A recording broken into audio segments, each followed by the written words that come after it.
दोस्तों, दुनिया में एक बार 70,000 लोग एक साथ मर गए।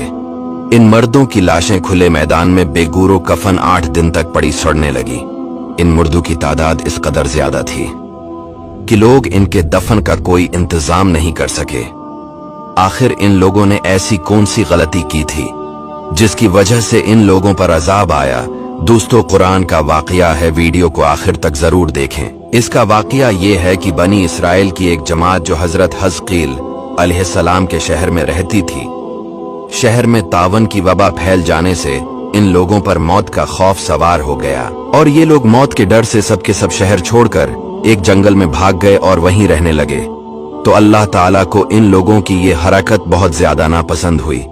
चुनांचा अल्लाह ताला ने एक अजाब के फरिश्ते को इस जंगल में भेज दिया, जिसने एक पहाड़ की आड़ में छुपकर और चीख मारकर एक जोरदार आवाज से ये कह दिया कि तुम सब मर जाओ। और इस भयानक चीख को सुनकर बगैर किसी बीमारी के बिल्कुल अचानक ये सब के सब मर गए, जिनकी तादाद 70,000 थी। इन मर्दों की तादाद इस कदर ज्यादा थी कि लोग इनके कफन और दफन का कोई इंतजाम नहीं कर सके और इन मर्दों की लाशें खुले मैदान में बेगुरो कफन 8 दिन तक पड़ी सड़ने लगे और बेइंतहा बदबू से पूरे जंगल बल्कि इसके अतराफ में बदबू पैदा हो गई। कुछ लोगों ने इनकी लाशों पर रहम खाकर चारों तरफ से दीवार उठा दी ताकि ये लाशें दरंदों से महफूज रहें। कुछ दिनों के बाद हजरत हिजकील अलैहिस्सलाम का इस जंगल में इन लाशों के पास गुजर हुआ तो अपनी कौम के 70,000 इंसानों की इस मौत नागहानी और बेगोरो कफन लाशों की फरावानी देखकर रंजो गम से इनका दिल भर गया। अब दीदा हो गए और बारी ताला के दरबार में दुख भरे दिल से दुआ मांगने लगे कि या अल्लाह, ये मेरी कौम के अफराद थे जो अपनी नादानी से ये गलती कर बैठे कि मौत के डर से शहर छोड़कर जंगल में आ गए। ये सब मेरे शहर के बाशिंदे हैं, इन लोगों से मुझे प्यार था और ये लोग मेरे दुख सुख के शरीक थे। अफसोस कि मेरी कौम हलाक हो गई और मैं बिल्कुल अकेला रह गया।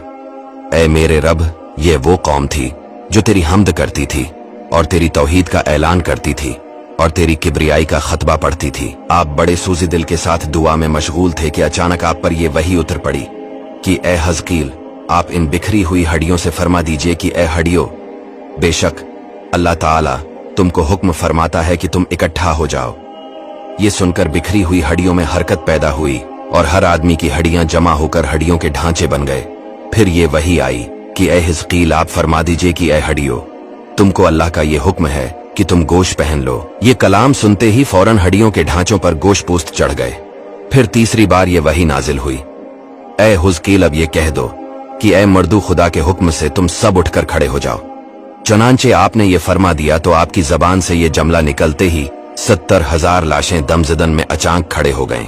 फिर ये सब लोग जंगल से रवाना होकर अपने शहर में आकर दोबारा आबाद हो गए और अपनी उम्रों की मद्दत भर जिंदा रहे। लेकिन इन लोगों पर इस मौत का इतना निशान बाकी रह गया कि उनकी औलाद के जिस्मों से सड़ी हुई लाश की बदबू बराबर आती रही और ये लोग जो कपड़ा भी पहनते थे वो कफन की सूरत में हो जाता था और कब्र में जिस तरह कफन मेला हो जाता था, ऐसा ही मेलापन इनके कपड़ों पर नमूदार हो जाता था। चुनांचा ये उस रात आज तक इन यहूदियों में पाए जाते हैं जो इन लोगों की नस्ल से बाकी रह गए। इस अजीबो गरीब वाकया का जिक्र कुरान मजीद में अल्लाह ताला ने सूरा बकरा में बयान फरमाया है। बनी इसराइल के इस वाकया से हिदायत मिलती हैं। आदमी मौत के डर से भागकर अपनी जान नहीं बचा सकता, लिहाजा मौत ही है जिससे भागना बिल्कुल बेकार है। अल्लाह ताला ने जो मौत मुकर्रर फरमा दी है वो अपने वक्त पर जरूर आएगी। न 1 सेकंड वक्त से पहले आ सकती है, न 1 सेकंड वक्त के बाद आ सकती है।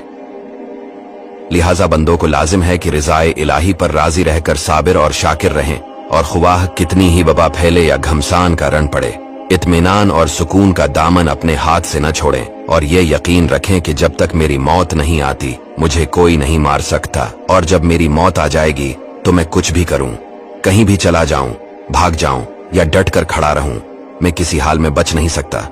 इस आयत में खास तौर पर मुजाहिदीन को हिदायत की गई है कि जहाद से ग्रीज करना या मैदान जंग छोड़कर भाग जाना हरगिज मौत को दफा नहीं कर सकता। लिहाजा मुजाहिदीन को मैदान जंग में डटे रहना चाहिए और ये यकीन रखना चाहिए कि मैं मौत के वक्त से पहले नहीं मर सकता, न कोई मुझे मार सकता है।